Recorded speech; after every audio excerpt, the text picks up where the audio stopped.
Joining us all the way from Rivers State, Nigeria, to talk about, to preview this big bout is a fight analyst. Ekpo Nya joins us this afternoon. Good afternoon to you and welcome to In the Game. Hi, Favor. Good afternoon. All right, let's look at the fight ahead of us, a big fight ahead of us. How do you think Anthony Joshua's technical approach matches up against Daniel Dubois' aggressive power punching? I think it's one of the most anticipated bouts for Daniel Dubois in a very long while. When you look at how he has performed and where he has come from, he started out his career brilliantly, and not until he lost out to Joe Joyce and eventually losing out to Alexander Usyk, where he also had a chance to fight for the belt. But from there, he's been able to bounce back for Dubois. He beat Filip Hrgovic in the last fight. Before then was Jarrell Miller. And I'll tell you, it's two big wins, massive wins for Daniel Dubois. Now is Joshua, which is like his third biggest test.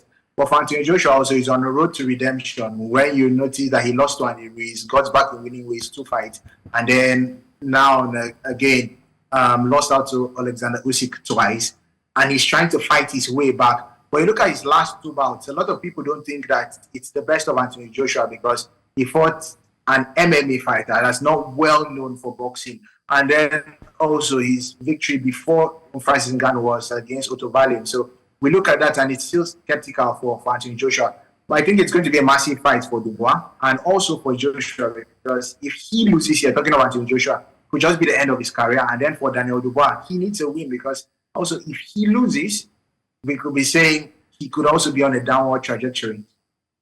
All right, now you've talked about what the two fighters will bring to the table. Let's look at the experiences of these fighters. Now, given Joshua's experience at the top level, how much of an advantage do you think his experience would be in a fight with a relatively younger Dubois?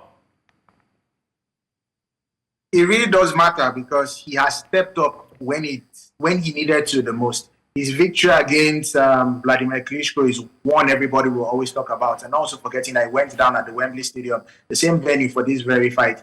He was able to unify the belts. Then not also forgetting that before then, he had already beat Charles Martin in getting a victory. So when it came to the big stage, he ended up living up to the expectation. But for Daniel Dubois, he's yet to do that. Aside his victory in his last fight against Filip Hrgovic, which a lot of us all think that the top heavyweights were Dokin and Filip Hrgovic, Dubois went in and he was able to smash Hrgovic, get a victory. It was stopped via TKO. And for Joshua, he has lived up to that expectation. He has lived up to what we all saw from the Olympics in 2012. But for Daniel Dubois, he's yet to do that. A victory here against Joshua, he will stand out as maybe one of the next, yes, I know he's the next generation of heavyweight because he's the youngest amongst the big names. He's just 27 years of age. When you're looking at Joshua, who is 34, you're looking at Fury, who is 37, you're looking at Alexander Usyk, who is 39. So he's the youngest amongst all of them. But a victory here will be a statement win for Daniel Dubois. Then for Anthony Joshua, he needs that victory if he's still thinking of becoming an undisputed heavyweight champion, because a win here sets up a possibility, which is in the other fight that goes down later this year in December 21st, precisely. I'm talking about the fights between Alexander Usyk and Tyson Fury. All right, Joshua has faced some criticism for his more cautious style. Now, in recent fights, do you think his approach would benefit him against a fighter like Dubois, or would he need to be more aggressive when he comes into the ring against a Dubois?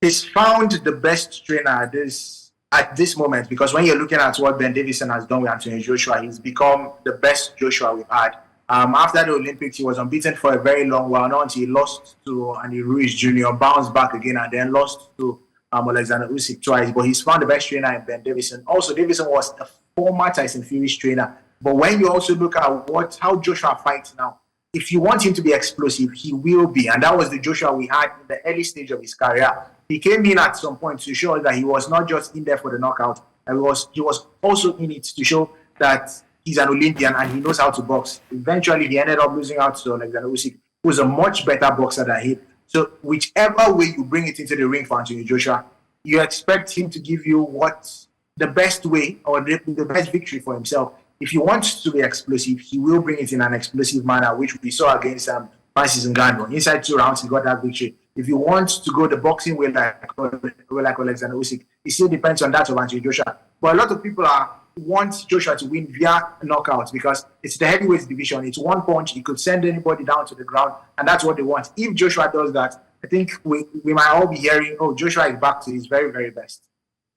All right, and before I let you go, I want to put you on the spot. Who do you think will emerge victorious come Saturday? That is tough.